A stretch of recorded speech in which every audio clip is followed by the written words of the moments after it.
صباح الخير يا امين بيه. صباح الخير. ايه يا صابر؟ مش المفروض انك في الشونه دلوقتي؟ حصل حاجه؟ حصه العدس يا امين بيه. مالها؟ رحنا نستلمها زي كل مره في الشركه، قالوا لنا في قانون جديد طلع ليه نظامه وحساباته، ما رضيتش اتصرف من غير شرطك. يا دي القوانين اللي مش هنخلص منها. يلا يا سيدي نشوف ايه حكايتها المره دي.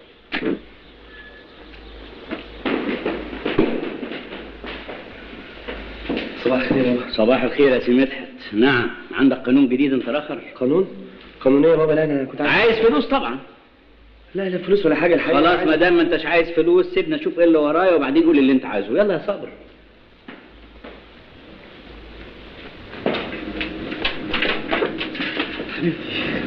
معلش انا اسف والله، غصب عني اتاخرت صدقيني. يعني عندي حق ازعل منك مش كده؟ عندك حق ما قلتش لا.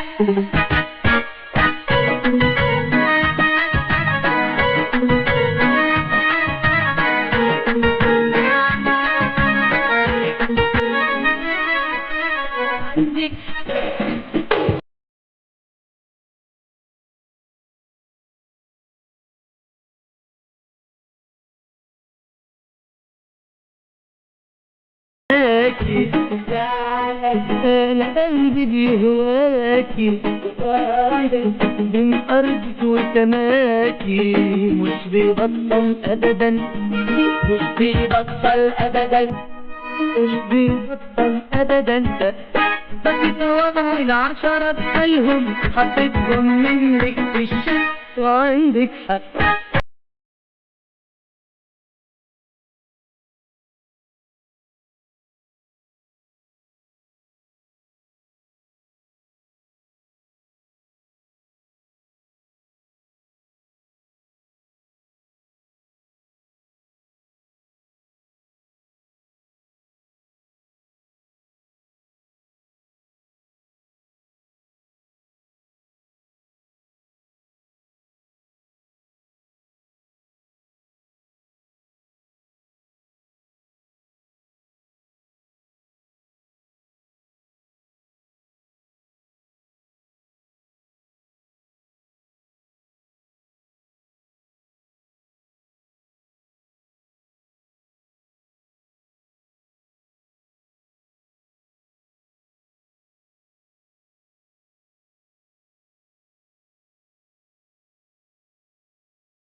منك في الشك وعندك حق.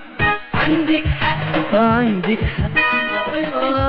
ما قلتش لا. عندك حق عندك حق. ما قلتش لا. ها يا اخي انا لسه زعلان. لا بس بس ايه؟ عريس غفل. انا ما رضيتش اقول لك عشان ما تتضايقش. ماما وبابا موافقين يا سيدي وطايرين بيه في السما. ماما ما تقلقيش، انا النهارده هكلم بابا، بكره هكلم عندكم ان شاء الله. يا ريت يا مدحت يا ريت. صباح الخير يا فندم. صباح الخير يا محسن. شفت خطوتك فيها البركه ازاي؟ ساعتين زمن واستلمنا حصتنا من الشركه. كل شيء بثمن وصابر. ده فاكر ان انا خلصت الموضوع بنفس الساعه؟ القصد يأمر لي فنجان قهوه لحسن انا دماغي خلاص. عينيا حاضر. ايه في يا صابر؟ انا ليا عندك طلب وعشم انك ما تكسفنيش. اعوذ بالله، انا اكسفك؟ انت تؤمر. خير يا صبري. مدحت ابنك ماله ده؟ يا ريت تبص له شويه. مدحت كبر وبقى راجل ومحتاج حنيتك، وانا شايف كده انك شديد عليه حبتين. ده انت عارف كل حاجه وشاهد على اللي حصل يا صبر. بلاش يا صبر تصح الجرح اللي في صدري، سيبه نايم، سيبه على المعروف. وعندك واحد قهوه بن كيلو ويصلحه. مساء الخير يا دكتور. اهلا بالاستاذ عصفور. وعندك واحد سحلب كيلو ويصلحه. مساء الخير يا شباب. مساء الخير يا عبد مساء الخير. اخد من النوم طبعا لسه صاحي. خد من النوم ايه بقى؟ ما البلدوزر هجم عليا وصحاني من احلاها نومه. هي مرات ابوك برضه لسه حطاك في دماغها؟ ومش هتشن من دماغها ابدا الا لو انا سبت لها البيت. امال فين الواد مدحت؟ مع الليدي كريمه. والله يا اخي انا حاسس الموضوع كريمه ده مش هيتم ابدا. ليه بس يا فقري؟ الراجل ابوه ده منكد عليه عيشته زي ما يكون بينه وبينه طار. انا مش فاهم بيعمل معاه كده ليه. الراجل ده حاسس زي ما يكون الالاف المتلتله اللي معاه دي هياخدها لما يودع. حاجه؟ ليه؟ خد خد اقرا كلمات الاغنيه اللي كتبتها للواد مدحت. ايوه جاي. امسك. اتفضل يا استاذ عصفور، السحلب المعتبر. شكرا يا سيدي، شكرا. العفو يا استاذ عصفور، ما تنساليش البقشيش. ها يلا يا بابا، يلا اشرب يا حبيبي، اشرب. الشيش اللي يبقى شيش انا. يا سلام يا سلام، ايه الجمال ده يا ابني ده؟ احمد رامي. إيه؟ احمد رامي اللي بقرا له ده. يا سلام. اقول لك على حاجه، والله حرام تبعت لهم تاني في الاذاعه طالما ما بيسالوش فيه. حرام. عمك حكيم بقى لحن مطلع الاغنيه، تقولش جيمس لاست يلا. جيمس لاست. بقول لك ايه، ابوك عامل ايه دلوقتي؟ زي ما هو، العيا بيزيد ومصاريفه بتزيد. لولا صاحب البنزين الله يستر بقى شغلني بداله، كان زمان اخواتي ماتوا من الجوع. بكره تتعادل يا حسام. المهم هتيجي معانا فرح الليله؟ فرح ايه تاني؟ انتوا ما حرمتوش ولا ايه؟ انور سبسبه وفرقته عندهم فرح الليله. كلمته عشان مدحت يغني الاغنيه اللي انا لحنتها له، بدل ما صوته صدي من كتر الركن. بس مدحت مش هيوافق. انا هقنعه. مساء الخير يا جماعه. اهلا واحده عين يا مدحت بيه. وعندك قهوه مدحت بيه مظبوطه وصلحها. طالما طلبت قهوه تبقى قلبت معاك، بعت لنا مع ليدي كريمه كروكك. ما هو البركه فيك يا دقاق. اللي قول لي الواد انور سبسبه قابلني ما بقى. دام قابلته بره يبقى توافق تغني في فرح الليل. لو تعود نفسك على اغني مين يا عم؟ هو انا مستغني عن روحي؟ اصل انور ده ما يحييش فرح الا لما يقفله، يا خناقه يا محضر في الاسم يا 21 يوم علاج في القصر العيني، وبرضه ما بيحرمش بيغني. لا يا عم انا مش رايح. طب يلا بينا بقى نتعشى في اي حته احسن انا جوعت. بس ما نتاخرش زي امبارح، لحسن مرات ابويا بتحرب على طرد من البيت وبتتلكك. يعني بتخاف منها يا خي؟ يا عم من قدك، عايش لوحدك مرتاح، لا عندك اب ينكد عليك ولا ام تحاسبك. انا اسف والله العظيم ما قصدت يا حكيم. ولا تقصد يا عم عصفور؟ انت اشجع من غيرك، على الاقل بتقولها في وشي. لا حول ولا قوه الا بالله. لازم يعني تجيب سيره امه؟ ليه؟ مش عارف انها اتجوزت بعد ما مات ابوه ومطلعها؟ والله يا جماعه ما قصدتش خالص. يلا بينا نطيب خاطر كلمتين. يلا قوم هتوشي. عين يا مدحت بيه وادري. 4 وربع. يا اخي يا عم. يا مدحت بيه بالسلامه. سلام.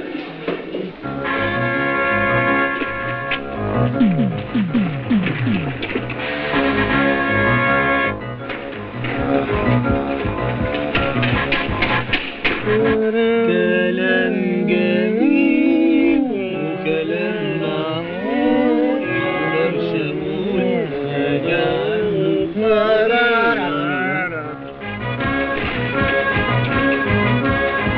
سيبك منهم، ده مفيش غيري لو مركز ووظيفه اميري. كلام معقول.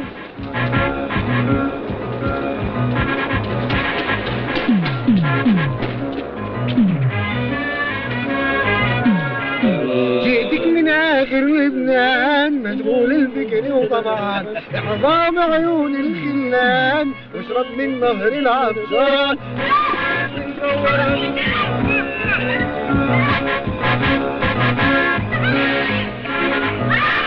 ايه ده؟ في ايه يا جماعه؟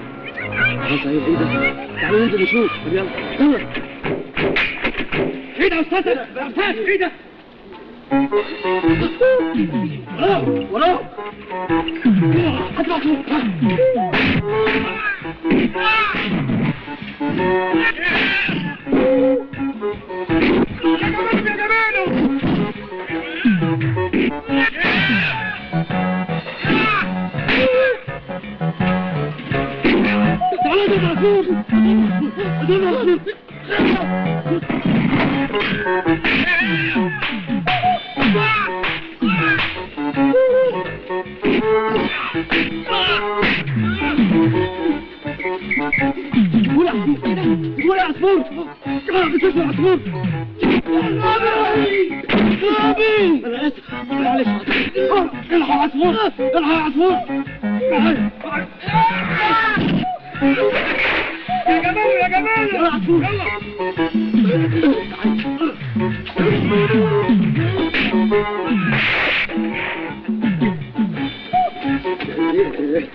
ايه بقى يا نسا؟ انت بخير؟ حصل لك حاجه؟ طب يلا بينا نوصلك، خلاص دول مشيوا. هربوا جونا، بس والله عجنتهم انا. يلا بينا ما تخافيش. ايه مالك؟ ما تخافيش، احنا مش زيهم صدقيني. اعتبرينا اخواتك، طمني. لا انا مش اخواتي. ايه؟ لا احنا اخواتك يعني. انت رايحه فين؟ الكباب ايه؟ شارع شهاب. كباب شهاب كباب. اتفضلي.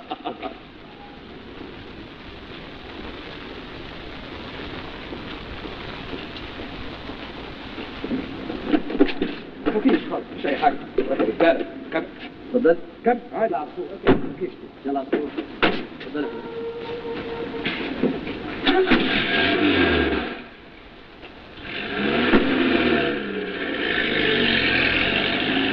بقول لك يا حلوه، انت ساكته ليه؟ ما بتتكلميش ليه؟ عصفور، عندي سؤال لو تسمحي. انت ازاي كنت ماشيه لوحدك في وقت زي ده؟ مش خايفه على روحك؟ ظروف، والظروف ساعات بتحكم، وهي حكمت. هو حضرتك جاي من سفر؟ ايوه. ورايحه عند مين في شارع شهاب؟ واحده بلدياتي. وتزوريها في وقت زي ده؟ ظروف، والظروف ساعات بتحكم.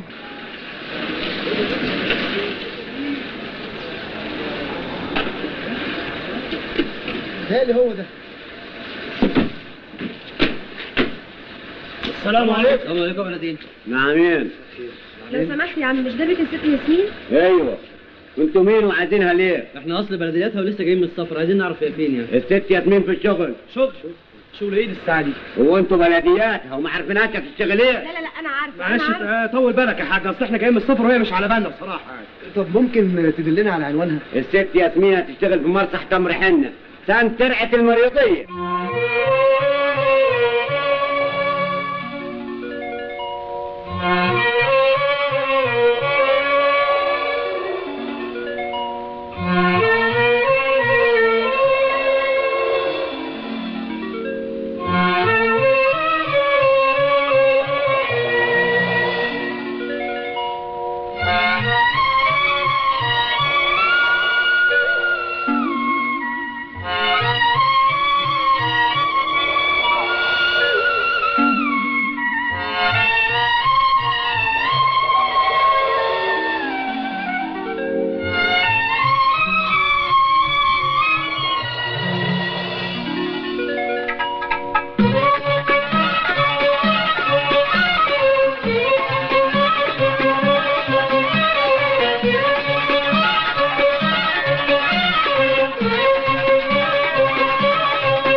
جاي لك يا قمر يا ليالي الهوى ليالي تحت القصر ليالي جاي لك يا قمر طيرين بجناح أمانينا والشوق طاير قبلينا هياخدنا ويرسينا بأحضان القمر ويا قمر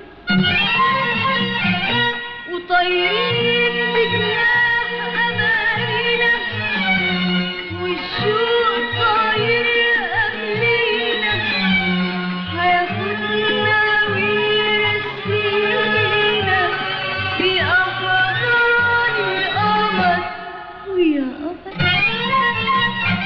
الله يا قمر مكان القمر الله يا قمر مكان القمر ايوه احسنت يا مدام ياسمين. عملت ايه يا استاذ مراد في الدعايه؟ كله في التمام، اطمن. هوبا الحمد لله. يلا يا استاذ.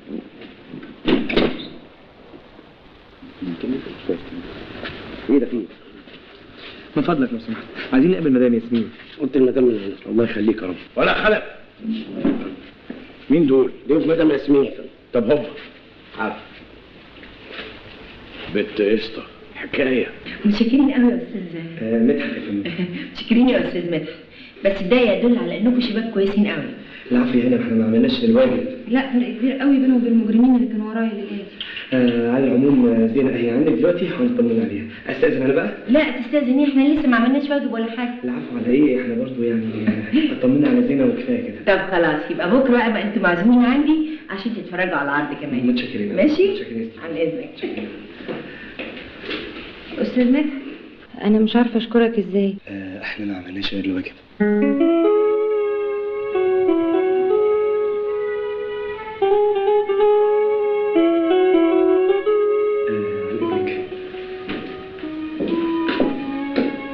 ولا وجبتي يا زين.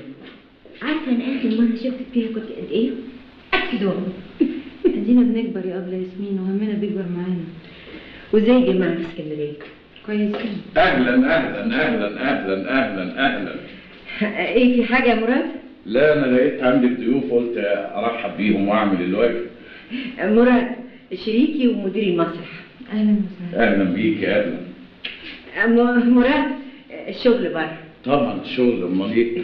العمل شرف. مع السلامه. تعالي حبيبتي.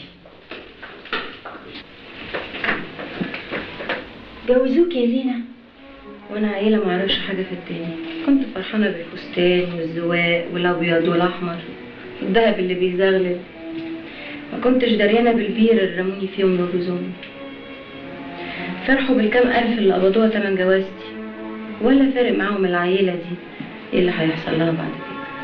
بعد شهرين جواز في شقة مفروشة سابني العريس ورجع بلده بعد اجازته ما خلصت. الحكاية كده بقى. المصيبة انها كترت والناس ساكتة. وبعدين يا زينة كملي. قال لي هبعتلك يا زينة. فاتت سنة ورا سنة لحد ما بقوا 3 سنين، لا هو بعتلي ولا انا عرفت اوصل له. ما سألش عنك طول السنين دي كلها؟ دي ما عندوش ضمير. معلش يا زينة، انت لسه صغيرة وحلوة وزي القمر. بكرة تتجوزي راجل احسن منه. اللي تشوف اللي انا شفته يا ست ياسمين ما تفكرش في اي راجل تاني ابدا. معلش يا حبيبتي، نامي دلوقتي وبكرة كل شيء هيتصلح. لا وايه، كانوا هيبيعوني تاني والاسم جوازة، فهربت منهم وجيت لحضرتك لانك الوحيدة اللي هتقفي جنبي. اخسى عليكي ما تقوليش كده، ده بيتك ومطرحك. مدحت انت لازم تعمل حاجة. لحد امتى هنفضل كده؟ 4 سنين في الجامعة و3 سنين بعد التخرج، وانت مكانك لا اشتغلت زيه ولا اتقدمت. هو انا لقيت شغل وما اشتغلتش؟ نعم. عايز تفهمني ان مدحت الفوال محتاج شغل او وظيفة بكام جنيه علشان يتجوز؟ ولا تكونش عايز تقنعني ان ابوك ما يقدرش يجوزك في 24 ساعة؟ طبعا يقدر، ده لو عايز كده. مش فاهمة انت عاوز تقول ايه؟ شوفي يا كريمة، العربية واللبس الشيك والفيلا حاجات كتير ابويا موفرها لي صحيح، بس مش عشاني انا. انت هتجنني؟ امال لمين وانت وحيده؟ ما هو عشان ابن الفوال ما يصحش يلبس هلاهيل يودي وشه فين من التجار. وبرضه ما يصحش يتشعبط في اتوبيسات لحد من معارف يشوفه يقول له عيب تكون فلوسك بالكوم وسايب ابنك كده. ده كل اللي بيفكر فيه ابويا ويهمه. عايز تفهمني ان ابوك بيكرهك؟ مش بالظبط. امال اللي عنده ده كله هيوديه فين؟ ما هو ليك في الاخر. ابوك بيحبك يا مدحت، بس الظاهر انت اللي عامله حجه تتحجج بيها. صدقيني انا محتار معاه. ساعات احس بحبه وحنانه عليا، ساعات احس بكره الدنيا في عينيه وهو بيكلمني. عينيه بتقول غير اللي بينطقه لسانه، زي ما يكون بينه وبينه حاجز كبير. علاقتك بابوك دي حاجه تخصك لوحدك، انما مشكلتنا احنا الاثنين لازم تشوف لها حل يا مدحت. مش ممكن تسيبني قدامهم لوحدي، والا ايه؟ والا ما تلمنيش بعد كده يا مدحت. خلاص انا النهارده هكلمه في موضوعها ولازم هيوافق على الجواز. جواز ايه دلوقتي يا فندم انت؟ يا بابا ده مش جواز، دي خطوبه بس. خطوبه. وعايزني اجي معاك اقول لاهلها ايه؟ بابا انا مش فاشل عشان حضرتك تخرج تروح تخطب لي. مش لما تتوظف حتى، بس فرحان انك شغال من غنواتي. يا بابا الغنى مش عيب. وهتصرف عليها منين ان شاء الله؟ بيتهيألي طبعا مفيش فرق بين فلوس الاب وابنه يعني. ده انتوا داخلين على طمع بقى. راسمين على الشغل. لا والله. طب حضرتك شغلني معاك في الشغل. قلت لي. وتشتغل ايه عندي بقى ان شاء الله؟ تغني للشويله وهي داخله وهي خارجه؟ يا بابا ده ابو حسام صاحبي، راجل غلبان، يوم ما تعب حبه خدوا شغلوا مكانه في محطه البنزين. انت بتفاول عليا يا ولد؟ ابدا يا بابا، لا سمح الله، ربنا يديك الصحه ويخليك ليا. مش هتيجي معايا بقى تخطب لي كريمه؟ طبعا لا. طب ليه لا؟ لما تبقى راجل وتعتمد على نفسك وتقدر تفتح بيت ابقى اجي معاك، انما انت دلوقتي ابن امك. انت ليه دايما بتقول الكلمه دي؟ هو انا مش ابنك زي ما انا ابنها؟ روح اسالها. اسالها؟ اسالها فين؟ معلش يا ابني، ابوك عايز مصلحتك، يمكن شديد عليك شويه لكن بيحبك، اكيد بيحبك.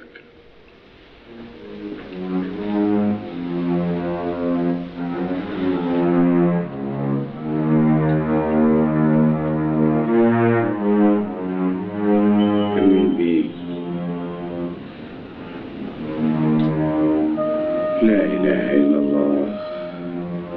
ليه بس تعذب في نفسك كده وتعذب في ابنك كده؟ سيب الماضي للماضي وبص للحاضر. بص لمدحت ابنك. ابني برضه يا صاحبي. ابني. انت شفت كل حاجه بعينيك. صعب.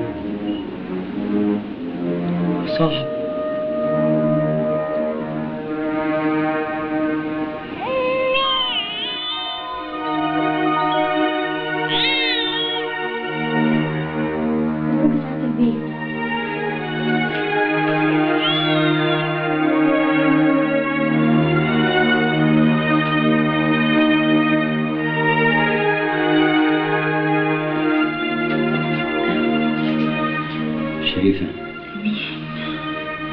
احنا بقينا لوحدنا دلوقتي.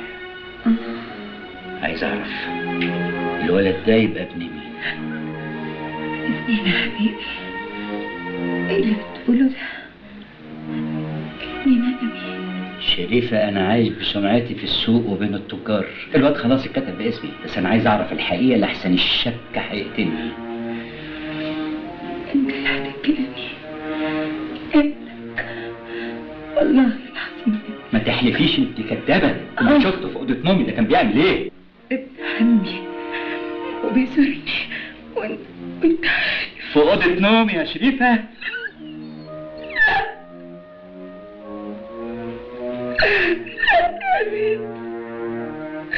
والله العظيم ابنك. دي كدابة. والله انتوا الاتنين فقراء وانت اتجوز مغفل غني يصرف عليا وعليه، مش هي دي الحقيقة.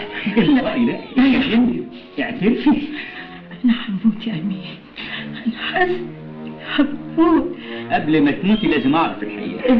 ما تسيبيش الشك يقتلني حياتي كلها يا شريفة. شريفة انت هتقابلي ربنا، انطقي الحقيقة. شريفة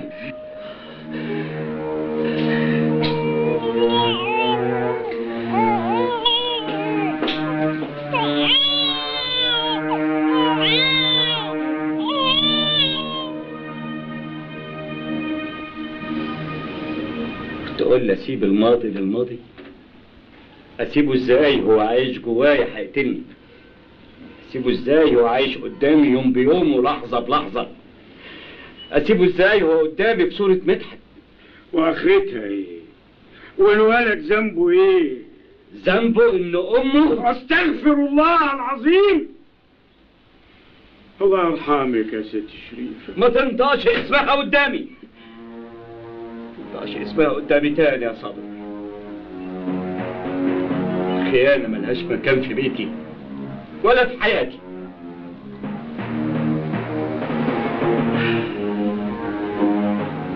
لا حول ولا قوه الا بالله. لا حول ولا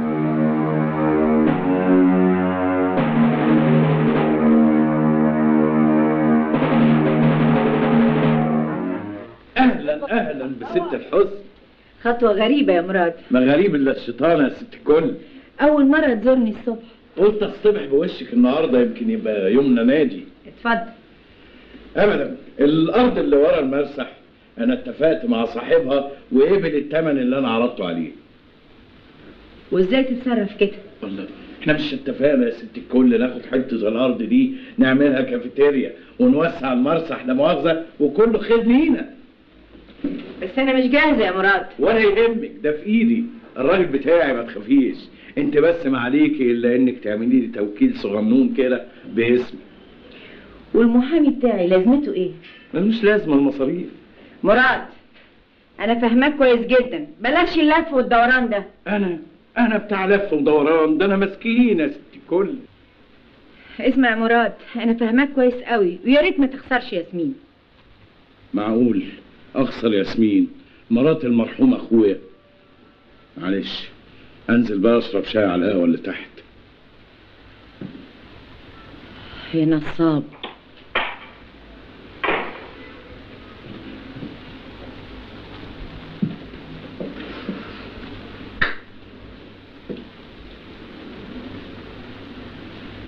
هو الأستاذ مراد مشي؟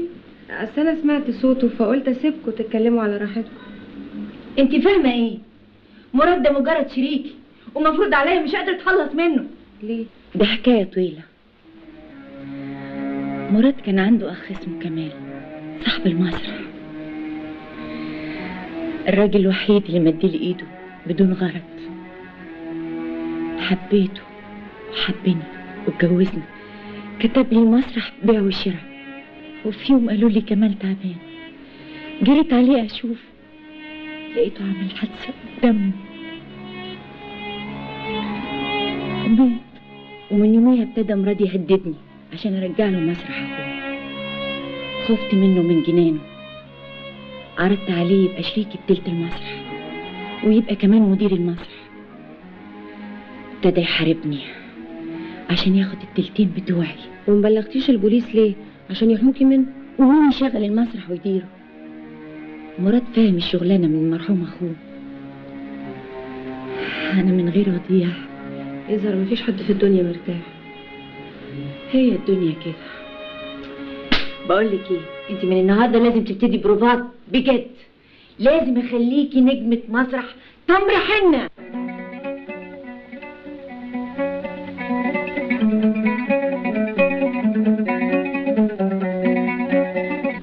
خلي بالك في مزورة عندك ضربة جدا. انت فاهم مزورة يعني ايه الاول؟ ايه يا ميت هتروح لحد فين؟ كريمة هتضيع مني وابويا السبب. انا مش فاهم ابوك ده بيعاملك ليه كده ورافض يجوزك ليه؟ مش فاهم. يا جماعة سيبونا من الجواز دلوقتي. ركز في اللحن اللي هتغنيه ده يا مدحت. ركز يا مدحت. حسام كاتب لك لحن يهز الحجر. يا ريت يكتب حاجة تهز ابويا بس ويفهمني هو بيعمل كده ليه. مدحت انا رايي تنسى كل حاجة دلوقتي. انسى كل حاجة يا مدحت وركز في الاغنية اللي هتغنيها دي. ده مستقبلك ومستقبلنا كلنا. بلاش يا سيدي حكيم. يلا ابتدي من الاول. يلا ابتدي من الاول. نروح اعمله. عايزين شاي بقى ولا قهوه؟ اعمل شاي يا عصفور. اعمل شاي. يلا عاوز شاي؟ ايوه شاي. حاضر عاوز شاي. معايا؟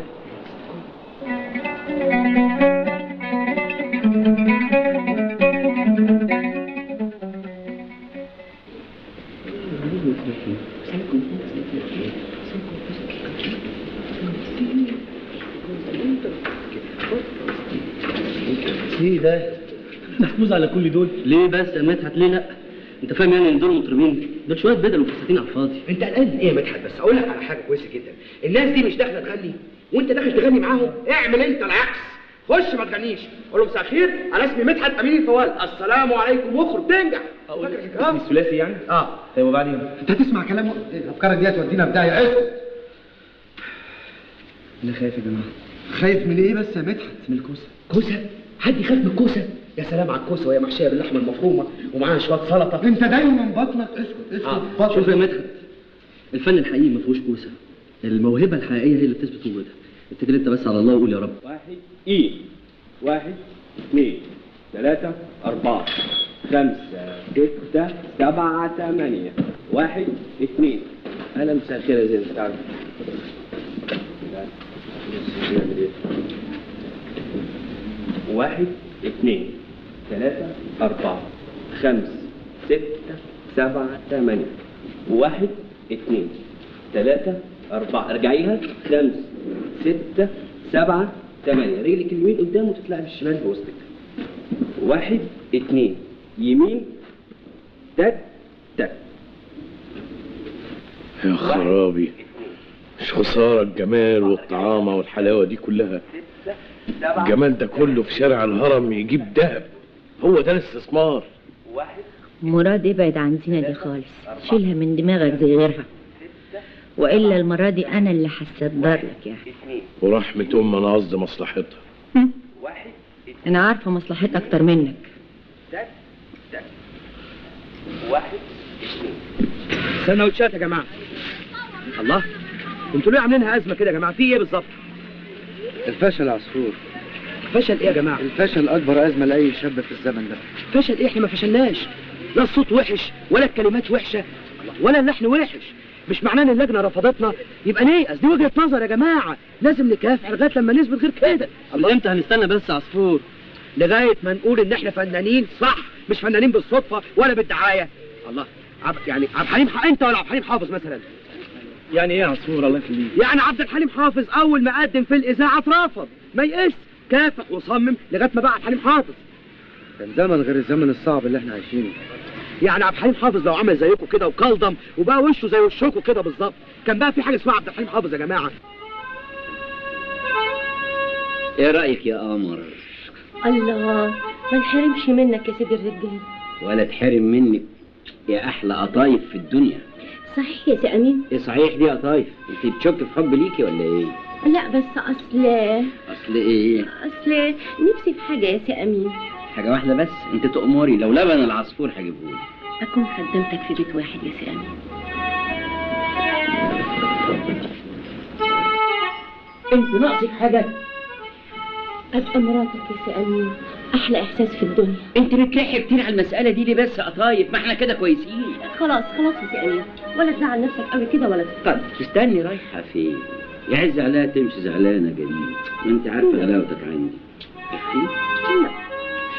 طب اسيبك لما صالحك بيا يا سي لا مفيش حاجه خالص، انا حتى فاتح النهارده المكتب جدعانه. يا بنت استني يا بنت.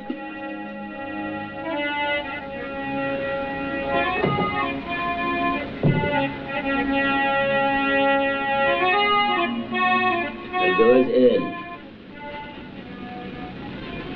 في راجل عاقل يسلم نفسه لواحده ست ومرتين مش كفايه؟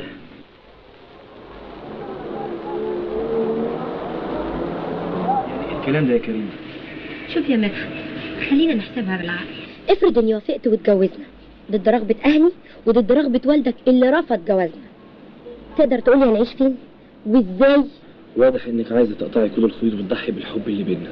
حبنا مش ممكن يعيش من غير شقة ولا عفش ولا فلوس نعيش بيها.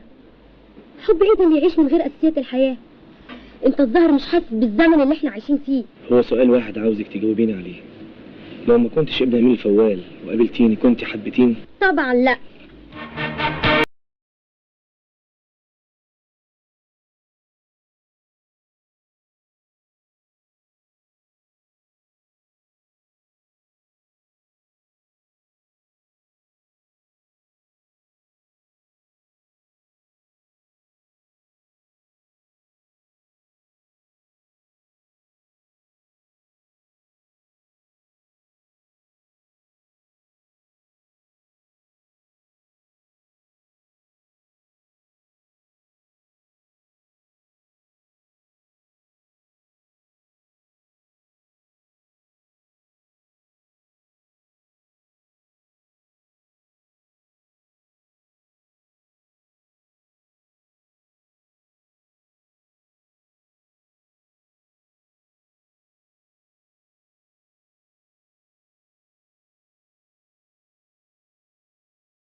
صدقني يا مدحت انت كسبان.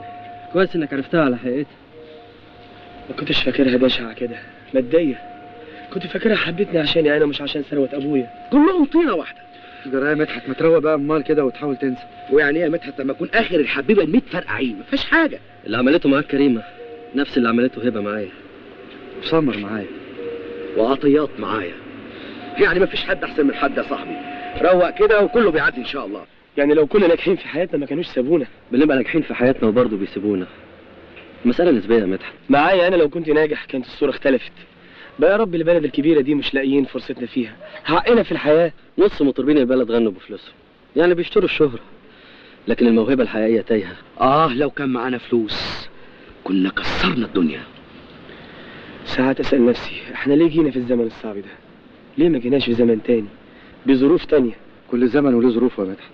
ويمكن اللي نشوفه احنا صعب غيرنا يحسدنا عليه. يلا بينا يا مدحت. يلا مدحت.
ايه يا ولد؟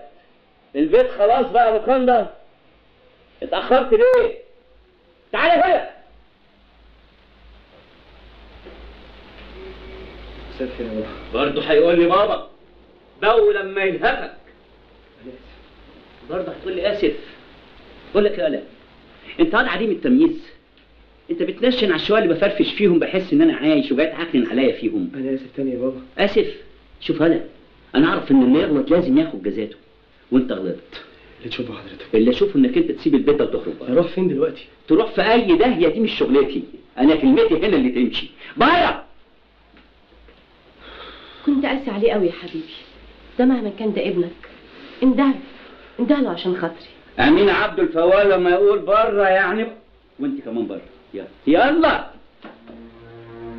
كلكم بره. خيانه بره والكذب بره والغش بره. ايوه حاضر حاضر.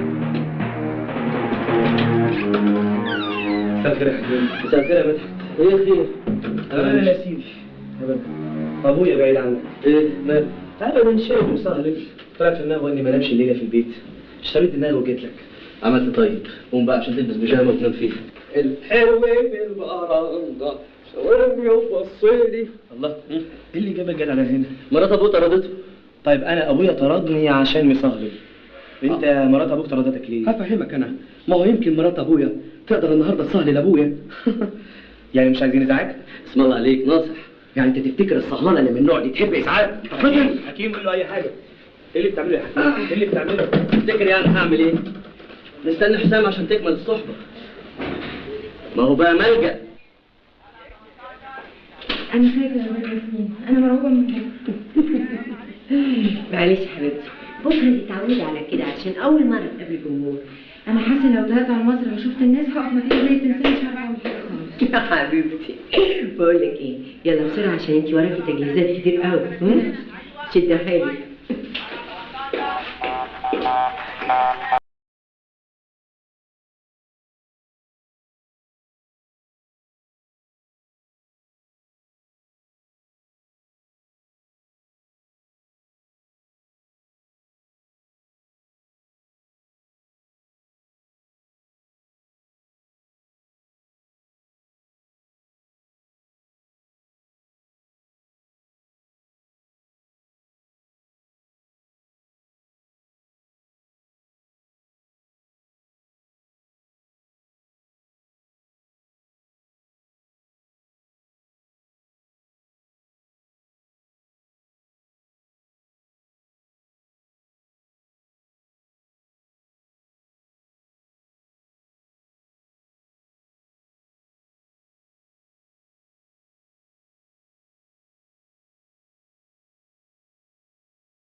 انت هايله بجد عجبتك؟ ده انت تحفه.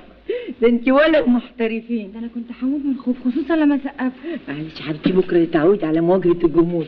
يلا خشي غيري هدومك بسرعه. حاضر. عرضو ايه ده؟ عجوة ابو نهاية وده قطفته من عين نخلة يا استاذ. دمك خفيف. عجوة بيه ده يبقى صاحب اكبر شركة كاسيت عجوة كون. نفهم بقى يا اخي. ايه ده؟ ايه اللي جاب عجوة للمزيكا والغنى والفن؟ انا عارف والله بقى ده اللي موجود اذا كان عاجبكم. طبعا لا مش عاجبني. ليه لا؟ ما دام الاذاعه والتلفزيون قفلوا بابهم في وشك يبقى ما فيش قدامنا غير الكاسيت. تظهر وتقف على وش الدنيا وبعدين يا اخي قدم الفن اللي انت عايزه. بقول لك ايه؟ وعجوة ده ايه عند ألف فتاة كده. لا بقول لك ايه؟ بتهزر كده شكلها حلوه. عجوة بيه ده دخل يمون عندي في محطة البنزين. كلمة في حكاية في حدوته. عرفت هو مين؟ كلمته على مدحت ووافق يدينا معاه. ها قلتوا ايه؟ خايف لا تروح بعيد بعيد وتكتب لي الغربة على حالي والنار اللي جوا. ها ايه رايك يا عجوة بيه؟ شوف يا استاذ مدحت، انت صوتك حلو وبيقول مفيش كلام، بس ايه يا عجوة بيه؟ الكلام مش هو واللحن كمان. ماله اللحن وماله الكلام يا جماعه؟ ما قلتش حاجه، وعشان اكون واضح معاك هقول لك عرضي. انا عندي في الشركه هنا مؤلفين وملحنين خصوصي ممكن يفصلوا لك كام حته على صوتك، وانا واثق انك ممكن تفرقع من اول شريط. بتقول ايه حضرتك؟ هفرقع؟ طبعا. هي بصحيح حاجة تفرقع. طب بعد إذن حضرتك يا أستاذ عجوة، يعني كان في عندي حتة قماش كده تتريكس كانت مش لاقي أي حد يفصلها لي. معلش يعني حضرتك بنسبة التفصيل يعني عند حضرتك ممكن تتفصل مع اللحن، ويا ريت تقول لنا رأيك بوضوح يعني في الحتة اللي إحنا معانا دي. كويسة، بس ما تمشيش في السوق النهارده. الناس مستعجلة، عايزين أغنية تجري وراهم، مش يقعدوا يسمعوها ويسيبوا أشغالهم. يا حبيبي الناس ما عندهاش وقت. حضرتك صح. يلا بينا يا جماعه. يلا يا عم بلاش وجع دماغ. يا استاذ يا اخي قوم يلا. يا استاذ مدحت خليك فين لو انا عايزك. ايوه دقيقه واحده اقول لك انا هتلاقيه فين. دقيقه واحده معايا.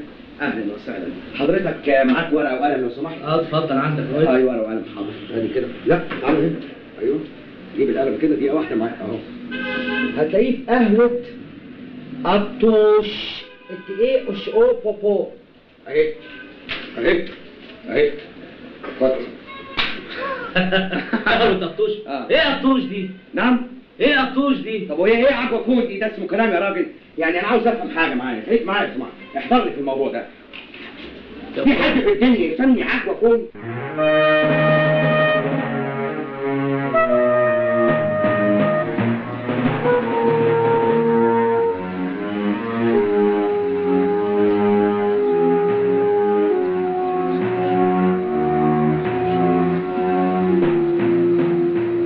خير يا ستي في ايه؟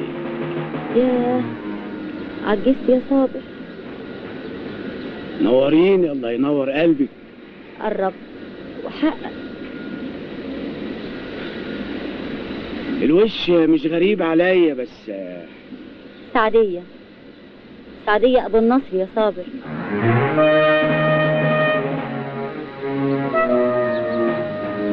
فين أمين؟ أمين عبد الفواز. أمين وعايزة ليه يا ست سعدية؟ في كلام وحساب. ما بلاش ننسى اللي فات، خليه مدفون ومرتاح. وأنا مش هرتاح لما أتكلم مع الفواز. هو فين؟ هو مش موجود كده. طب أفوتك بعافية وهرجع له.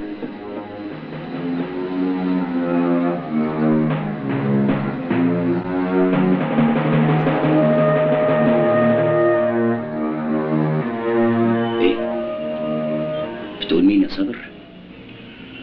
سعدية أبو النصر، أخت الست الشريفة، والدة مدحت ابنك. ودي ايه اللي رمانها علينا بعد السنين الطويلة دي؟ ما قالتلكش عايزة ايه؟ قالت عايزاك وهترجع تاني.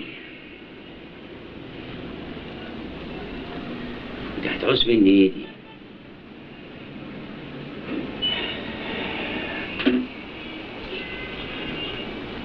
يا ترى ايه اللي وراك يا بنت ابو النصر؟ خطوش نعملها يا حسين. حسين يا حول الله يا حول الله. الحق يا حسين، الواد اخوك الصغير سأل عليك وعايزينك في البيت حالا. يظهر ان الوالد تعبان شويه. ابويا يلا نشوف الدكتور احسن. يلا سكت يلا بينا. هذه الاصحاب صحيح، وعيبنا يا رب بصاحب عيبي. فوش نعم. ايه ده؟ لا يا رب مش عايز. ادخل.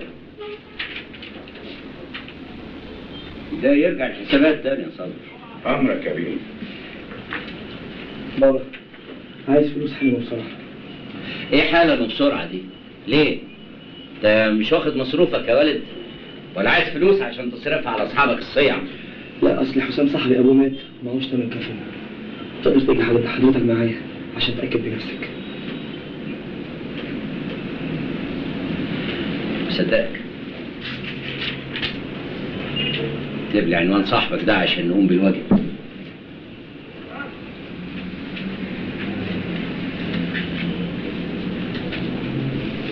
خلي دول معاك يا مدحت مؤقتا، المصاريف كلها عليا. وقول لصاحبك ده اي حاجه يعزوها انا متكفل بيها. متشكر يا بابا، متشكر قوي. ربنا يخليك ليا يا رب. مع السلامه. اللي يعمل كده لازم يبقى ابن حلال مصفي.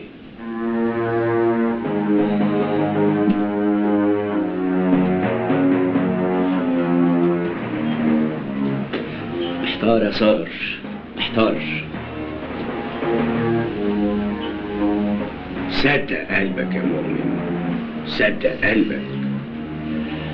وإذا صدقت قلبي أنسى إزاي بس اللي شفته. ايه رأيك؟ الله، ايه يا بنت الجمال ده كله؟ لا ده احنا بعد كده هنقعد في بيوتنا. وده معقول؟ هو في حاجة تعلى على جمالك؟ على فكرة الأستاذ مراد دمه خفيف قوي. وعرفتي ازاي ان دمه خفيف؟ امبارح في المسرح قعد يقول لي نكت وحكايات نسيتني الهم كله. قلت لك مراد مالكيش دعوه بيها ابدا. حاضر. زينة، مراد ده هيجرك لسكة انت مش قدها. مش فاهمة، بس انا فاهمة. بقولك ايه، قومي غيري هدومك عشان نلحق البروف. قومي. كل يوم الدنيا ما تكتر عليه وتمسك في خناقه، يمسك الناي بتاعه ويعزف عليه.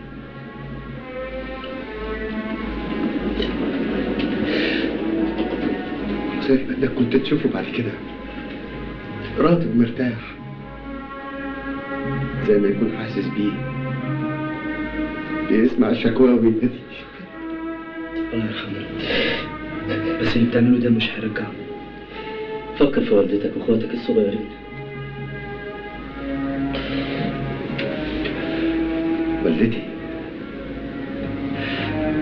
والدتي شايفه اني لسه عيل،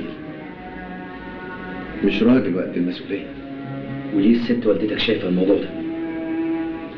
صممت تاخد اخواتي ونسافر عند اخواتها. شايفه ان الحمل تقل عليا. ما تزعلش منها يا حسام. والدتك عملت كده عشان بتحبك وحاسه بيك، وده في حد ذاته نعمه.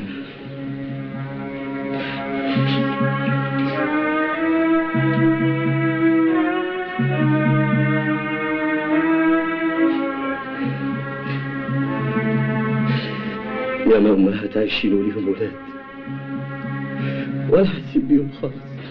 مساء الخير يا اخويا. اهلا، مساء الخير. هو صابر فين؟ راح مشواره زمانه جاي. طيب وامين بيه فين؟ لسه ما جاش. اي خدمات؟ اهو مدحت بيه ابنه اهو. ايه يا وزن؟ الست بتسأل على امين بيه. اهلا يا فندم، اي خدمه؟ انا ابني مدحت. انت مدحت؟ مدحت امين عبد الفوال؟ ايوه خير. حضرتك تعرفيني؟ ايوه اعرفك يا مدحت، اعرفك يا ابني. طب ممكن اتشرف بمعرفتك؟ سعدية. سعدية أبو النصر. قول له بس سعدية.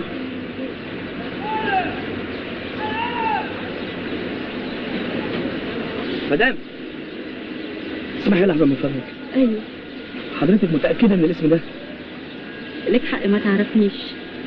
يعني حضرتك عايز تقولي انك خالتك يا مدحت، خالتك يا ابني، أخت المرحومة أمك شريفة أبو النصر. الحقيقة أنا مش عارف أقول إيه ولا أعمل إيه. أنا متلخبط من فجأة.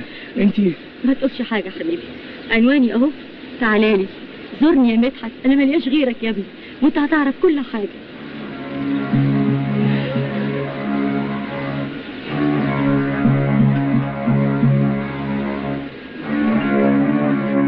أنت عايزة تقولي إيه؟ كلام غامض مش واضح. في إيه؟ مفيش يا ابني مفيش. مادام ربنا كده هدى ابوك ورباك لحد ما بقيت ما شاء الله راجل، يبقى عرف الحقيقه ورجع لعقله. حقيقة ايه وعقله ايه اللي يرجع له؟ قوليلي، كلمي. اصل كان في حكايه كده حصلت زمان وابوك فهمها غلط. حكاية ايه؟ بعدين يا ابني بعدين. مفيش بعدين. لو انت خالتي بصحيح ما تشعليش النار جوايا وتسيبيني كده. اصله كان شاكك انك مش ابنه. كان شاكك في نسبك له بعد ما افتكر ان امك خانته، انما امك بريئة، والله العظيم بريئة. مدحت مدحت، انا ايه اللي عملته ده؟ انا ايه اللي عملته ده؟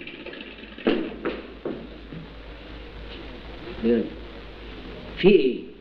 انت بقيت عديم التمييز خالص، داخل هاجم عليا كده ليه؟ هو سؤال واحد تجاوب لي عليه، انا ابنك ولا لا؟ اتجننت يا ولد؟ مين قال لك الكلام؟ سعدية ابو النصر خالتي، عارفها ولا لا؟ عارفها. مالها دي؟ يبقى تجاوبني وتريحني من النار اللي جوايا. ارجوك جاوبني، انا ابنك ولا لا؟ يا ريت اقدر اجاوبك. كنت ريحتك وريحت نفسي.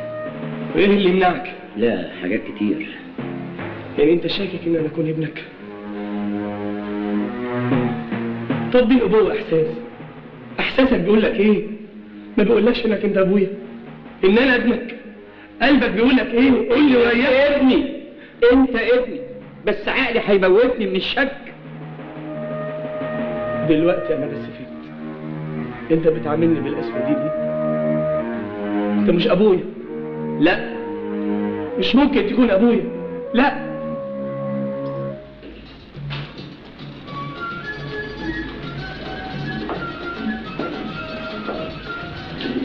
ايه الحلاوه دي كلها؟ ايه الجمال ده كله؟ في كده في الدنيا؟ استاذ مراد في حاجه؟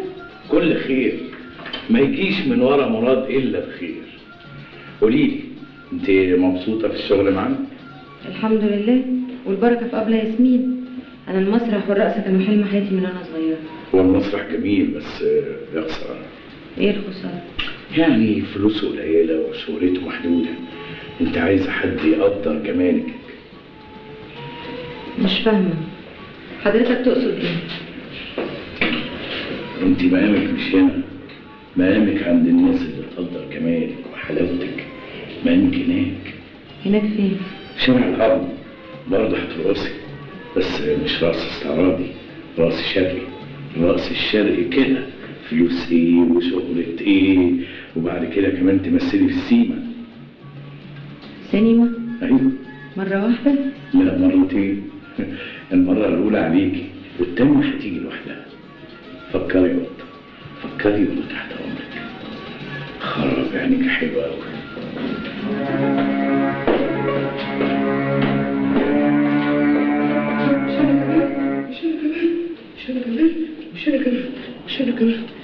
استنى، رايح فين؟ ما عملتش حاجة. كنتش فين؟ ما لقيتوش فوق ولا ايه؟ مش هنا كمان. مش هنا كمان. يكون راح فين؟ راح فين؟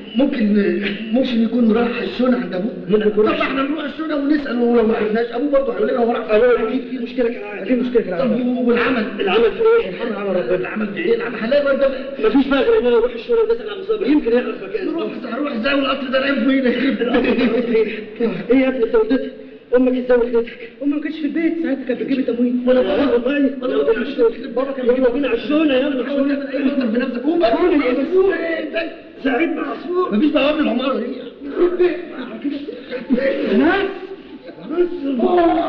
يا ريت اعرف طريقه، على الاقل كنت طمنت قلب ابوه اللي قلقان عليه. طب حصل ايه؟ قول لنا يا عم صابر، اتكلم يا عم صابر، قول اي حاجه. صدقني مش هتلاقي اقرب لمدحت مننا. قول لنا هو فين؟ معرفش يا ابني. احنا عايزين نطمن عليه بس يا عم صابر. طب لو كان جراله حاجه وجاي، يعني انا هخبي ليه؟ لو اعرف طريقه كنت قلت لكم يا ابني. شاكرين يا عم صابر. السلام عليكم. سلام يا ابني ورحمه الله وبركاته. مش يمكن يا جماعه يكون راح الشاليه بتاع ابوه اللي في العجمي؟ ايه ده اللي عزمنا فيه مره قبل كده؟ صحيح، احنا ازاي ما فكرناش في كده؟ احتمال كبير قوي يكون هناك. ممكن هنا. بقول يا اولاد، امين بيه ليه شاليه في العجمي، مش يمكن يكون راح هناك؟ احنا فكرنا في كده يا عم صابر، بس معناش العنوان بالظبط. العنوان تعالوا معايا جيبوا لنا. يا ريت يا عم صابر. نروح نجيبه لنا. يلا.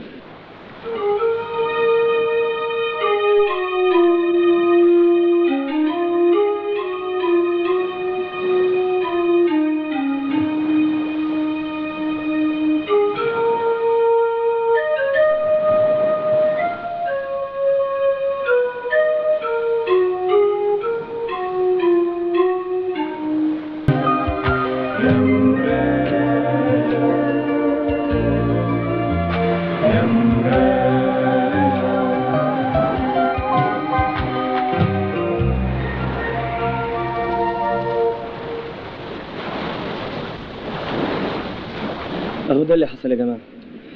انا مش لاقي كلام يهون عليك، لكن هنعمل ايه؟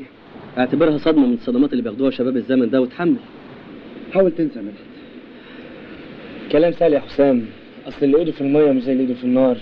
هو في نار اكتر من اللي احنا عايشينها دلوقتي يا مدحت؟ يا مدحت ما تروق بقى ونفكر في نفسنا وفي مستقبلنا، هو ده اللي باقي لنا يا مدحت. الله، عصفور عنده حق يا مدحت. بقول لكم ايه؟ انتوا فاكرين البنت اللي احنا كنا خلصناها من 2 المساطيل؟ مالها؟ طب فاكرين الست اللي احنا رحنا لها التمر حنه؟ مالها يا عصفور؟ هنروح لها، هنخلي مدحت يغني في التمر حنه. انت بتقول ايه؟ اسكت بقى خالص وما تقعدش تعمل لي الحاجات دي. ايوه هو ده اللي قدامنا، ده الطريق الوحيد المفتوح قدامنا بعد كل السكك ما اتقفلت في وشنا من اذاعه وتلفزيون وحفلات، حتى شركات الكاسيت عجوه فون ورمان فون وبطيخ فون، لغايه ما بقينا في سوق خضار يا جماعه. بس دي مش سكتنا يا عصفور. واذا كانت هي دي السكه الوحيده اللي قدامنا ندخلها ولا نقف مكاننا محلك سر نعدد ونتحسر؟ الواد ده اول مره يتكلم صح. الظاهر مفيش قدامنا غير كده. يعني ايه؟ هنسيبه كده؟ مش هنعرف هو فين؟ مش هندور عليه؟ صابر، انا تعبان ومش مستعد لاي كلام في الموضوع ده. تعبان؟ في تعب في الدنيا اكتر من غياب ابن عن حضن ابوه. ارحم اعصابي. والمسكين ما رحمتوش ليه؟ اسمع امين بيه، انا هقول لك كلمتين ورزق على الله. مدحت لو جراله حاجه هيبقى ذنبه في رقبتك. حرام تظلمه بذنب امه، ده اذا كانت اذنبت من اصله. صابر خارج يدور على ابنك اللي مهما انكرت هو برضه ابنك.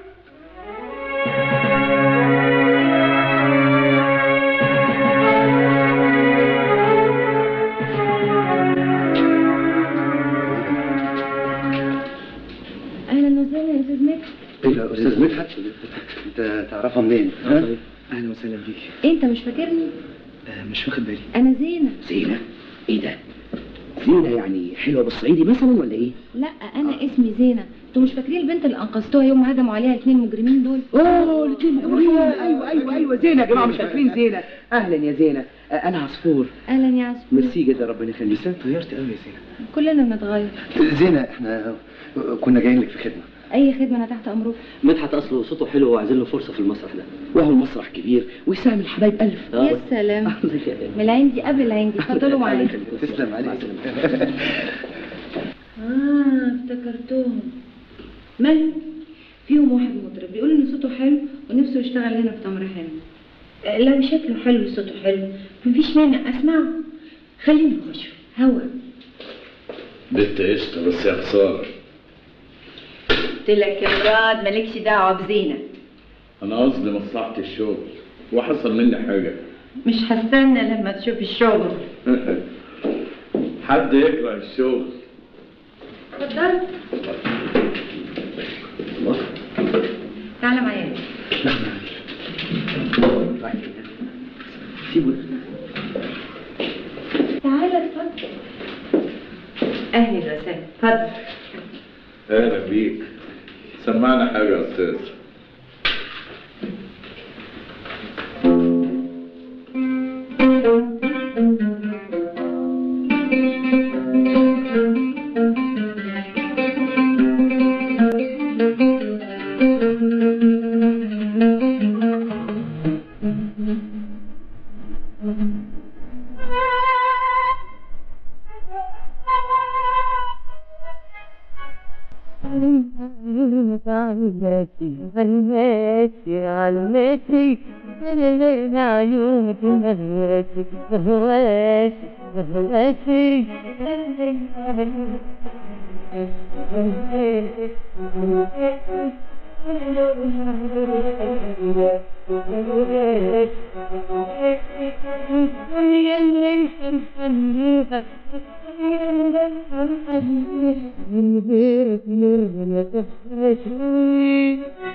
أستاذ مدحت فندم،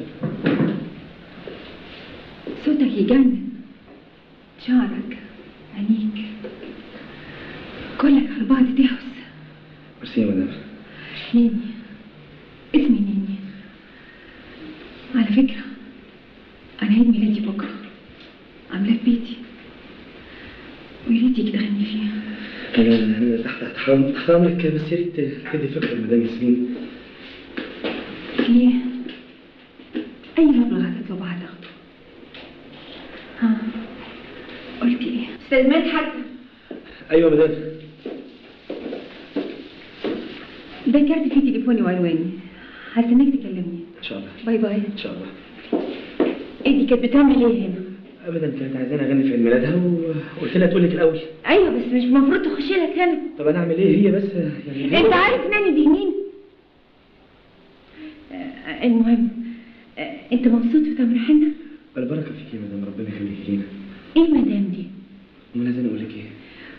قول لي ياسمين، وأي حاجة تعوزها من هنا اطلبها مني أنا. ربنا يخليك. قول لي يا مدحت، ممكن نتعشى سوا النهارده؟ يا ريت، بس أصلي متفق مع الشلة النهارده. إيه الشلة دي؟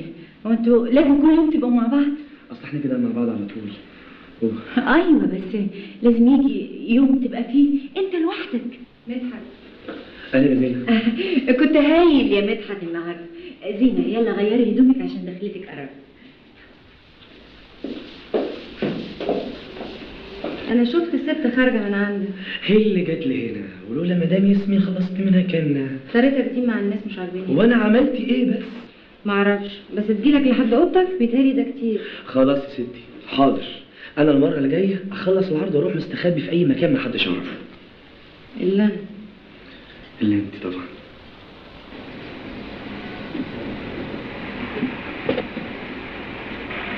انت جايه هنا تاني ليه؟ مش كفايه الخراب اللي حل علينا بعملتك السوداء؟ عملت ايه يا صابر؟ مدحت جراله حاجه؟ طفش، ساب ابوه وطفش، وكله بسببك. ليه؟ عمل له ايه عشان يطفش؟ ليه؟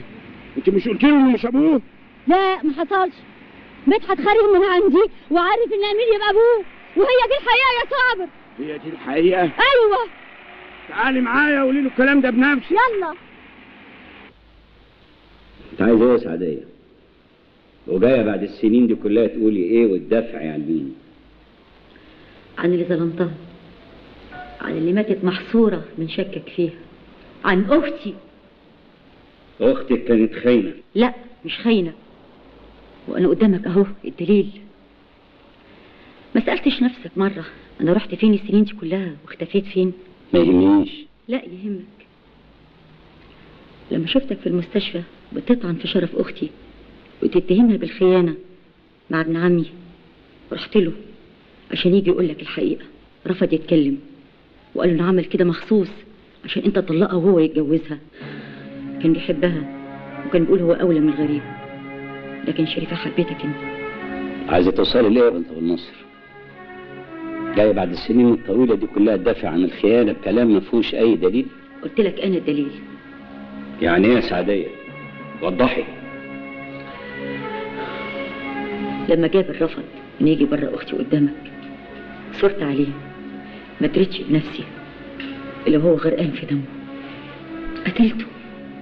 قتلته عشان ابرأ اختي وشرف اختي. قتلته.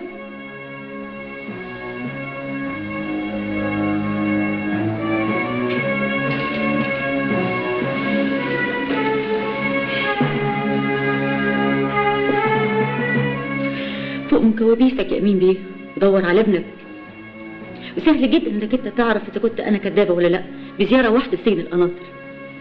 مدحت هو اللي باقي لي من عيلتي، وهدور عليه وهلاقيه.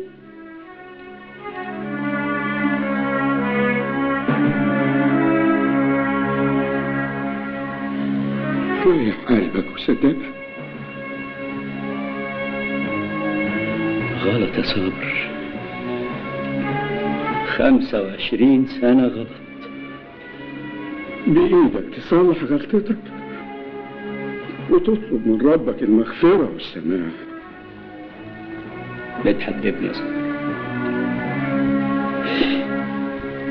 مدحت ابني. انت فين يا مدحت ابني؟ انا خارج يا حكيم. على فين يا عريس؟ رايح لزينب. ليه؟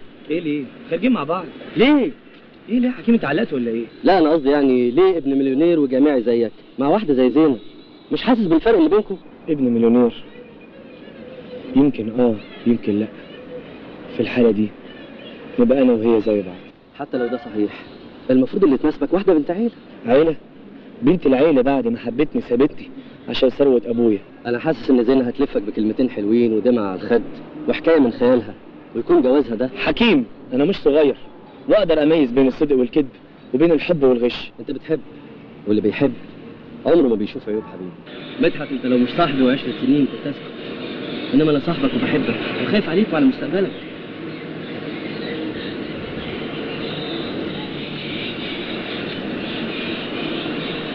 البت دي 100% سحراله. خارجة؟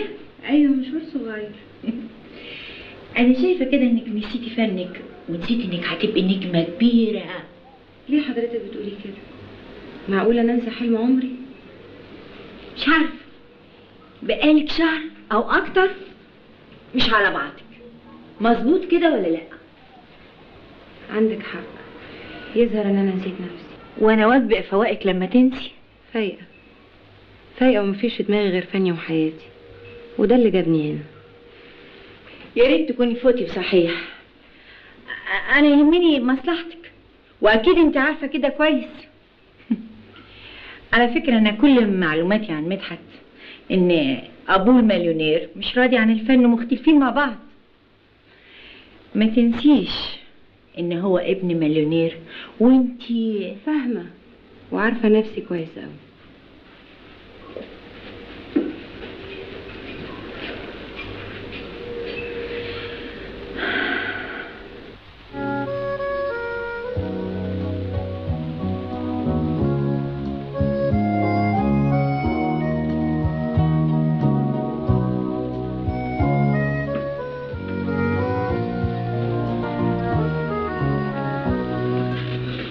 مساء النور. حضرتك 2 ستيك فيلي لو سمحت. ستيك فيلي تحب معاك حاجة تاني؟ صوتي. مع صوتي. مدحت، أقدر أعرف أسئلتك دي كلها سببها إيه؟ ضايقتك؟ طبعا جرحتني. طب معلش أنا آسف. أسئلتك دي كلها ملهاش غير معنى واحد، الشك. ليه بتقولي كده؟ هو أنا لما حد أعرفك كويس أبقى بشك فيكي؟ أنت من حقك تعرف عني كل حاجة، بس من غير ما تجرحني. اتفضل. ايه ده؟ علشان اعرفك بنفسي وحياتي واثبت لك ان انا صادقه في كل كلمه قلتها لك. ده عهد اخدته على نفسي من ساعه ما قلبي حس بيك. اسف يا زينة، اعذريني. من يوم ما ابتديت احس بيك عاهدت نفسي لا اخدعك ولا غشك ولا اكدب عليك. زينة صدقيني انا اسف، مش عارف اعمل ايه عشان تسامحيني على سوء ظني. اقول لك وتسمع كلامي فورا. نفسي اشوف الدنيا معاك، نفسي احس اني ملكك بتاعتك والدنيا كلها تشوفني معاك، بس بشرط عمري كله ملك ايديك. توعديني؟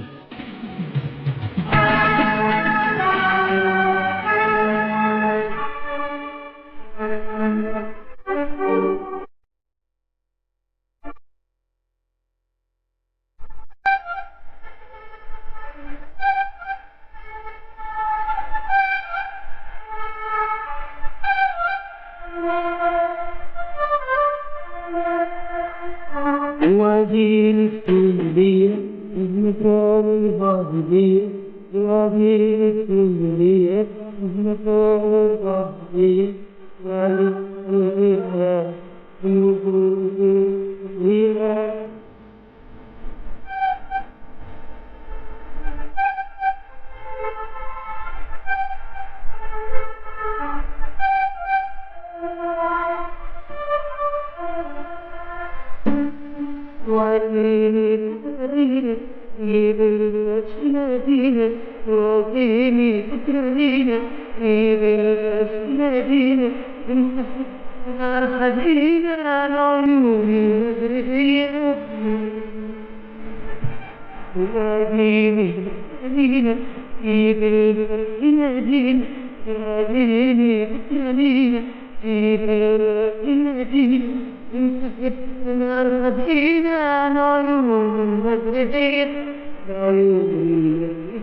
هم اتأخروا ليه؟ محدش يعرف هما فين حتى اصحابه. هو مش في مواعيد والتزام؟ ولا خلاص كبروا وبقوا نجوم وبيتكبروا علينا؟ خسارة يا ست ياسمين. بقى ياسمين القمة الهيلمان اللي كان بيتهز تحت رجليها رجالة بشنبات تقع في واد مطرب زي ده ساكة لا راح ولا جه. ده لسه بيحبي يا ست الكل. مراد أرجوك سيبني لوحدي دلوقتي. ورحمة أنا قصدي مصلحتك. مشاكل الدنيا كلها ما بتجيش إلا من البتاع ده اللي اسمه الحب. بيذل رجالة ويهد عروش ويبهدل ولاية يا ولدان. من فضلك يا مراد سيبني لوحدي دلوقتي. أمرك. طب يا ست زينة اضحكي عليا بكلمتين ودمعتين. حاضر يا نجمة.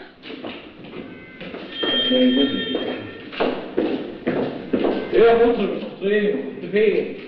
ليه خير؟ في حاجة؟ خير المدام قلبت عليك الجمهورية راسا على العرض. ليه لسه على ميعادنا ساعتين؟ ساعتين ايه؟ يلا يا عم. هما حكيم والجماعة فين؟ جوه. خش جوه. كله جوه. بقول لك ايه؟ ايه يا جوليت؟ مش هناخد بالنا بقى من شغلنا ومصلحتنا؟ لعب العيال ده ملوش فايدة.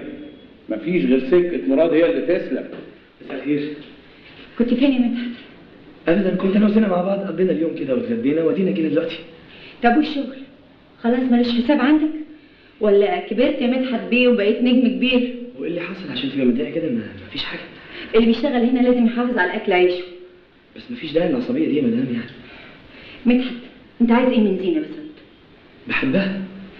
زينه بنت غلبانه ملهاش دعوه بالحب. كل اللي يهمها انها تكبر وتبقى نجمه كبيره. لو قالت لك انها بتحبك تبقى كانت بتضحك عليك. وتضحك عليا ليه؟ هتاخد مني ايه؟ كل ده مش فاهم. افهم ايه؟ مش فاهم حاجه. مدحت شغلك هنا كوم وعلاقتك بزينة كوم تاني. مدام ياسمين تقدري تلاقي بدل المطرب 1000 عن اذنك. مدحت رايح فين؟ ماشي. لا مش هتمشي، انا اللي كبرتك، انا اللي قدمتك، انا اللي عملت لك ليه. بس انا مش لاقي حد. خلاص ما تلزمنيش، مش عايزه اشوفك. بره في ايه؟ وانت كمان بره. ايه رايك يا حكيم؟ زينة تحت بشنطه هدومها. ازاي بس يا مدحت؟ احنا 4 ازاي؟ الجيران يقولوا علينا ايه لما يلاقوا واحده زي زينة دي عايشه معانا؟ ده وضع مؤقت كام يوم لحد ما نتصرف. لا يا مدحت صعب، ولو اتجوزتها حالا هتبقى ايه؟ طبعا هتبقى مرات اخونا. ايه صار؟ ايوه مدحت يلا بسرعه روحوا اللي يتكلم يلا مع السلامه. ايه العصفور اللي عملته ده؟ ايه هو اللي عملته ده؟ مش احسن ما يتجوزها بجد؟ يتجوزها بجد؟ ايوه مدحت نار العشق جواه، ممكن يعمل اي حاجه حتى لو كانت فكره مجنونه. انا مش طايق الزينه دي. وانا زيك شرحه، بس هنعمل ايه؟ لازم نتحمل، ده صاحبنا برضه. انت تقدر تتحمل؟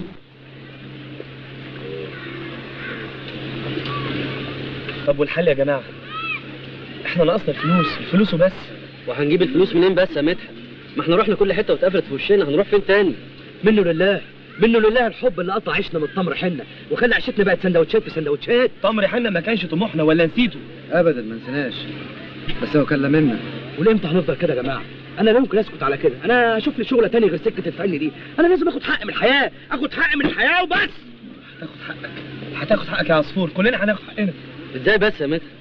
اللي ما قدرناش ناخده بايدينا نخطفه. ايه؟ ده الحل الوحيد اللي قلت لكم عليه، مفيش غير كده. حسام تعالى مكاني. مدحت بلاش يا مدحت عشان خاطري، شوف لك اي حل غير الحل المجنون ده، احنا كده هنضيع. زينة ده قرار النهائي. انا خايفه، انا مرعوبه. ما تخافيش، بص يا حسام، اي حركه غريبه تشوفها اديني اشاره بنور عربي. حاضر. لا اديله اشاره تعملوا كده، تقولوا بيب انت راخر هتصحي الناس كلها. انا اسف في دماغك، انا اسف. يلا يا جماعه يلا يا جماعه.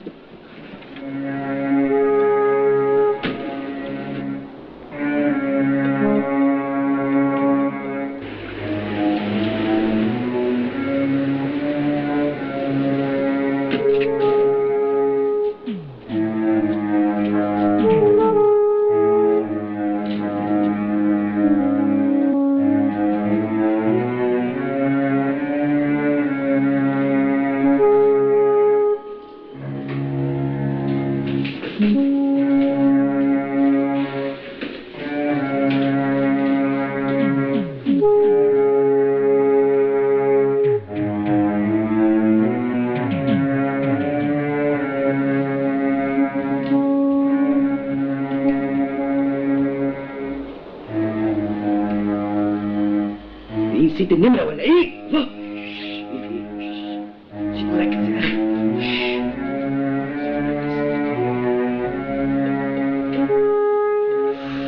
فلوس كتير قوي. ايه ده؟ امسك يا عصفور، امسك كل دول يا راجل، حد يعمل كده في التليفون. حاسب يا عصفور.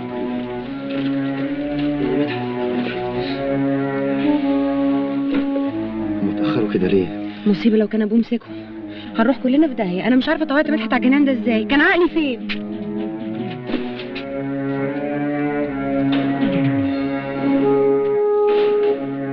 جم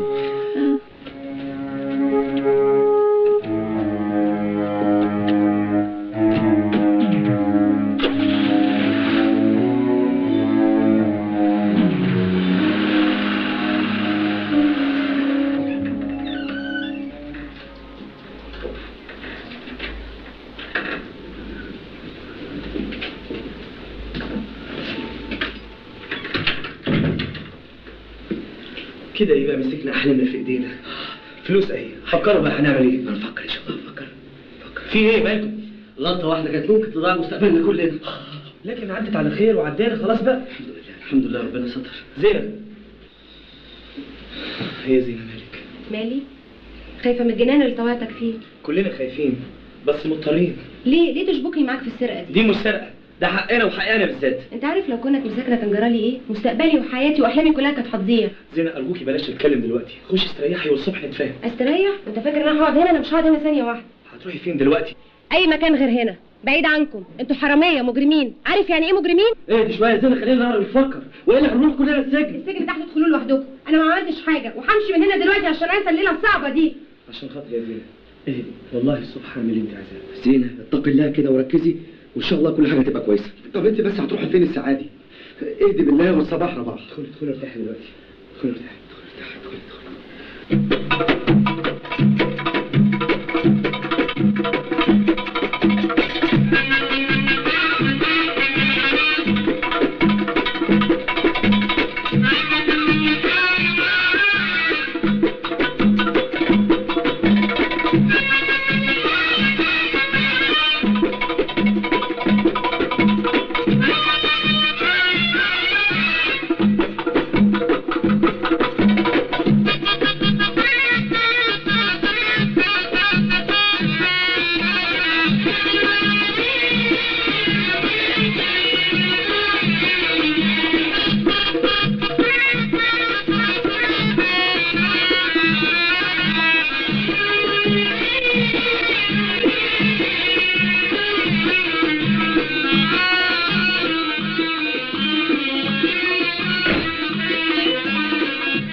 انا مش بسرقك، انا باخد حقي اللي نهبتيه. مالي ومال اخويا؟ اخوك ده كان جوزي والفلوس دي مديها لي بايه؟ اوعيني عشان عارفك انك حقود وحرامي.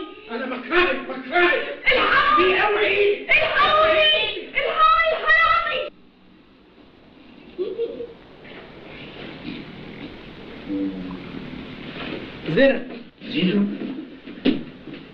زينة رايحة فين؟ ماشيه. هتسيبيني يا زينة؟ هرجع بس بعد انت ما ترجع. ليه؟ هو انا غلطت؟ طبعا غلطت. انا جيت هنا هربانه من جوز امي بعد ما دمر حياتي وباعني بالرخيص. كان امل يكون حاجه ناجحه، لكن يا خساره احلامي الحلوه انتهت. النجمه اللي انا كنت بحلم اكون مكانها وقعت وانطفى نورها. لكن انتوا تعملوا ليه كده وانتوا ناس متعلمين؟ الظروف يا زينة واحلامنا البعيده والحوجة. عن اذنكم. بلاش يا زينة ارجوكي خليكي معانا. لا، انتوا 4 تانيين غير ال4 اللي عرفتوهم. الرجاله المليانين شهامه ورجوله اللي انقذوني من ايدين ديابه سعرانه. كانت اكتر حاجه عجباني فيكم انكم ايد واحده، ناس فعلا اصحاب مواهب، فنانين بحق. دلوقتي يا زينة حراميه برضه هتمشي؟ ايوه، راجعه اسكندريه تاني. واللي لقيت مدحت اللي انا عرفته وحبيته انا هناك، ولو ان انا عارفه ان المسافه دلوقتي بقت بعيده قوي. عن اذنكم.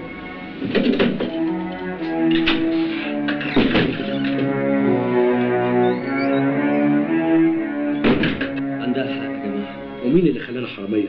ما هو أكيد لو كنا خدنا فرصتنا ما كانش ده حصل. احنا نسينا نفسنا وهدفنا. النجاح اللي بيجي من السرقة والنهب عمره ما بيكون له طعم.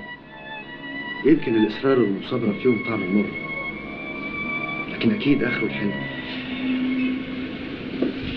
ايه عملت ايه؟ خدوا اقوالي وقال ان هم هيعملوا تحرياتهم. هو المبلغ كان كتير؟ بس مش ده اللي شغلني يا صابر. كله يهون فلا مدحت. الواد ده لو عمل في نفسه حاجه بسببي اروح فيها يا صابر، اروح فيها. ان شاء الله هيرجع بالسلامه، انا قلبي حاسس بكده. يا رب يا صابر يا رب. فين زينة يا مدحت؟ بتسألي عليها ليه؟ مش طردتيها؟ أنا عايزاكوا حواليا كده زي الأول. زينة رجعت اسكندرية، تقدري تروحي لها هناك وتعرضي عرضك ده. إنما أنا آسف، أنا مش هقدر. أوعدك يا مدحت، أنا خلاص ما عدتش أفرق بين قلبين بيحبوا بعض. خصوصا بعد ما مراد دخل السجن. ايه؟ ايوه دخل السجن، سرقني. دلوقتي ما اقدرش ارد عليكي، الليله دي عندي مشوار مهم اعمله بعدين افكر. وانا هروح لزينة وهقنعها ترجع الفرقة. زينة فنانة ومش هترفض. صدقني تمر حنة عايزاكم ومحتاجة لكم.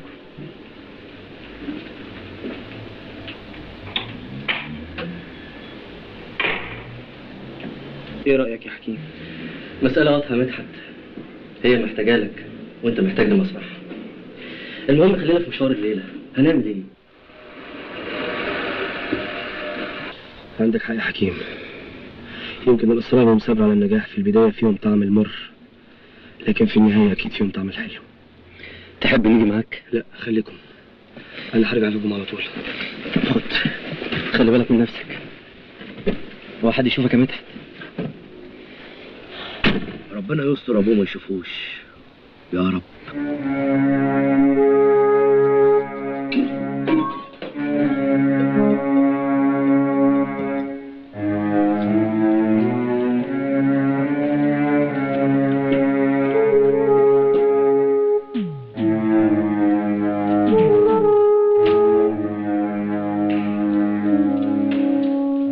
عندك حضرة في المليان.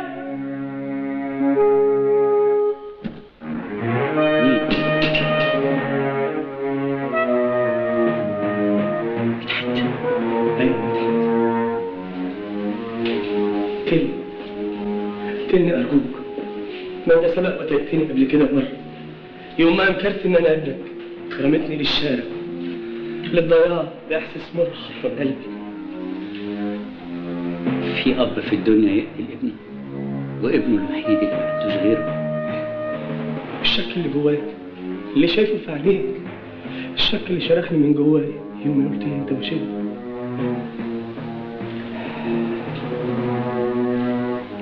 قلبي وعقلي ودمي بيقولوا انك انت فوال. مدحت امين عبد الفوال، من صلب فوال يا مدحت. بابا خدني في حضنك، خدني في حضنك يا رب. تعالى حضن عمره 25 سنة بحرمنا من احنا الاثنين. شرف العوض لك يا مدحت. يا قمر يا قمر يا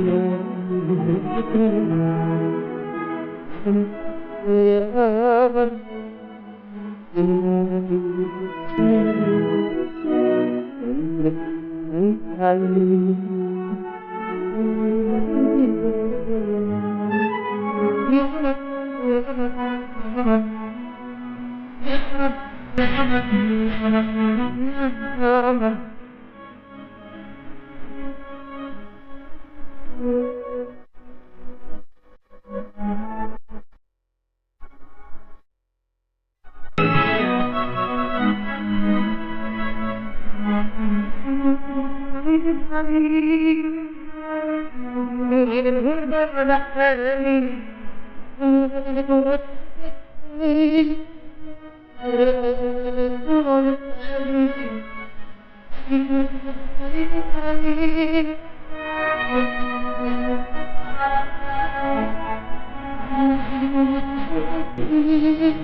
مبروك يا ابن مبروك يا بنتي.